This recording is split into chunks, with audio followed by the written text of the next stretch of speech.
அதிமுகவிலிருந்து கல்யாண சுந்தரம் அவர்கள் நம்மோடு இணைப்பில் இணைந்திருக்கிறார். அவரிடம் பேசலாம். சார், இணைப்பில் வந்தமைக்கு நன்றி.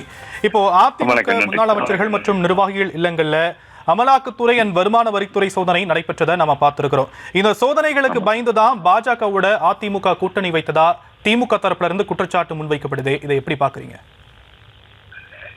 இது ஒரு கேலிக்குரிய குற்றச்சாட்டா பாக்குறீங்க, ஒரு நகைப்புக்குரிய விஷயமா பாக்குறோம். என்ன காரணம் அப்படின்னாங்க, பாரதிய ஜனதா அண்ணா திராவிட முன்னேற்ற கழகத்தை மிரட்டி கூட்டணி வைத்ததாக தொடர்ந்து இவங்க பிரச்சாரம் பண்றாங்க.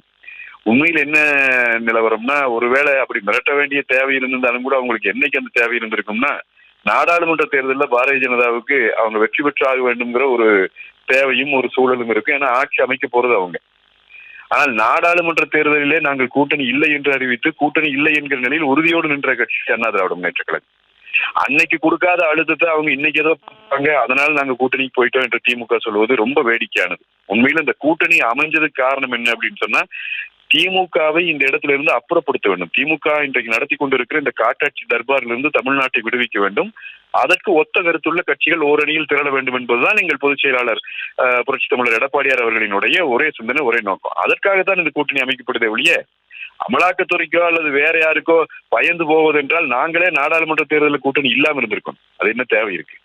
அதுல எந்த லாஜிக்கும் இல்லை. இன்னைக்கு அமலாக்கத்துறையினுடைய சோதனைகள்ல திமுகவினுடைய தலைமைக்கு மிக நெருக்கமான ஆட்கள் அந்த குடும்பத்துக்கு நெருக்கமான ஆட்கள் மாட்டிக்கொண்ட காரணத்தால் அடுத்து மிகப்பெரிய சுறாமீன்கள் எல்லாம் வெளிப்பட இருக்கிற அந்த நேரத்துல இப்படியான பிரச்சாரத்தை திமுக கட்டவிழ்த்து விடுது. இதுல எந்த அளவும் துளியளவும் உண்மை இல்லைங்க. சார், அடுத்த வருடம் 2026 சட்டமன்ற தேர்தல் வர இருக்கு. இந்த நிலையில திமுக அதிமுக இடையே இந்த வார்த்தை போர் முற்றி இருக்கக்கூடிய நிலையில வெள்ளைக்கொடிக்கு வேலை வந்து விட்டது அப்படின்னு முதலமைச்சர் மீது அதிமுக ஒரு குற்றச்சாட்டை முன்வைக்குது. இதை எப்படி பாக்குறீங்க? சார், அதான் நடக்குதுங்க. இப்ப நீங்க மோடி அவர்கள் பிரதமராக இருந்து அதிமுகவினுடைய ஆட்சி தமிழ்நாட்டில் நடந்த போது அவர் தமிழ்நாட்டிற்கு வருகிற போதெல்லாம் நாங்கள் கருப்பு பலூன் விடுகிறோம் என்று கருப்பு பலூன் விட்டாங்க, கருப்பு கொடி காட்டினாங்க, கருப்பு சட்டை போட்டு தெருவில் நடந்தாங்க. அவ்வளவு பெரிய எதிர்ப்பை நாங்கள் காட்டுவோம் சொன்னாங்க. அதே பிரதம அமைச்சர் தான் இருக்கிறாரு. இவங்களுடைய ஆட்சி நடக்குது, இவங்க இன்னும் குறைதான் சொல்றாங்க, அவங்க மாநிலத்துக்கு தேவையான நிதியை கொடுக்கலைங்கிறாங்க. இப்படி எல்லாம் சொல்றவங்க ஏன் வெள்ளைக்கொடியோடு போய் அவரை வரவேற்க போனாங்க? கொடையிலே கருப்பு இருந்தால் கூட அது ஏதாவது தவறா போயிருமோ, நாம கருப்பு கொஞ்சம் அவருக்கு அதிருப்தி தெரிவிக்கிறோமோன்னு அவர் நினைச்சிருவாரோ என்று பயந்துதான் நீங்க வெள்ளைக்கொடியோடு போனீங்க. எங்காச்சும் நீங்க பாத்துருக்கீங்களா அதுக்கு முன்னாடி வெள்ளைக்கொடியோடு போய் வரவேற்ற காட்சிகளை? அப்ப ஏன் அந்த வேலையை நீங்க செஞ்சீங்க? இன்னைக்கு எதுக்காக இப்ப நிதி ஆயோக் கூட்டத்துக்கு போறேன்னு திடீர்னு முதலமைச்சர் கிளம்பி ஓட வேண்டிய தேவை என்ன வருது? ரத்தீஷும் ஆகாஷ் பாஸ்கரனுடைய வீடுகள்ல ஈடியினுடைய ரைடு நடந்து தமிழ்நாட்டினுடைய டாஸ்மாகினுடைய நிர்வாக இயக்குனர் விசாகன் அவர்கள் விசாரணைக்கு உட்படுத்தப்பட்டு, டாஸ்மாக் அதிகாரிகள் இன்றைக்கு விசாரணைக்கு உட்படுத்தப்பட்டு மிகப்பெரிய அளவில் கிட்டத்தட்ட 40,000 கோடியை நெருங்கக்கூடிய அளவில் இருக்கிற பெரிய ஊழல் ஒன்று வெளிப்பட காத்திருக்கிறது. அது நெருங்கி போன பிறகு இந்த ரத்தீஷ் என்கிறவர் முதலமைச்சருடைய குடும்பத்தோடு மிக நெருங்கிய தொடர்பு கொண்டவர். இந்த ஆகாஷ் பாஸ்கரனுடைய திருமணத்திலே முதலமைச்சர் நிற்கிறார், துணை முதலமைச்சர் நிற்கிறார், அன்பில் மகேஷ் அமைச்சர் நிற்கிறார். எல்லாரும் சேர்ந்து கூட நின்று குழாவுகிற காட்சிகளை எல்லாம் நாம் பார்த்திருக்கிறோம். இவர்கள் எல்லாம் இன்றைக்கு அமலாக்கத்துறையினுடைய ஈடியினுடைய அந்த வளையத்திற்குள்ளே வந்த பிறகு இதிலிருந்து தப்பிப்பதற்கான பேச்சுவார்த்தைக்காகத்தானே முதலமைச்சர் போகிறார். இப்ப இது ரொம்ப வெளிப்படை இல்லையா? கைப்புண்ணுக்கு எது கண்ணாடி? எனவே இதைத்தான் நாங்கள் விமர்சனமா வைக்கிறோம். உங்களுக்கு நீங்க இத்தனை 4 ஆண்டுகளா நீங்க இதை புறக்கணிச்சு இருந்தீங்க. நிதி ஆயோகனுடைய கூட்டத்தை நீங்க ஏன் இது வரைக்கும் நீங்க எடுத்துக்கவே இல்லை? அதை ஒரு அமைப்பாவே நீங்க கருதலையே இது வரைக்கும். திடீர்னு என்ன போக வேண்டிய தேவை வருது? இப்ப நீங்க செந்தில் பாலாஜிக்கு இப்ப ரைடு வந்துச்சு. செந்தில் பாலாஜி அவர்கள் நீதிமன்றத்தில் இந்த பிரச்சனைகளை இப்ப சந்திச்சாரு.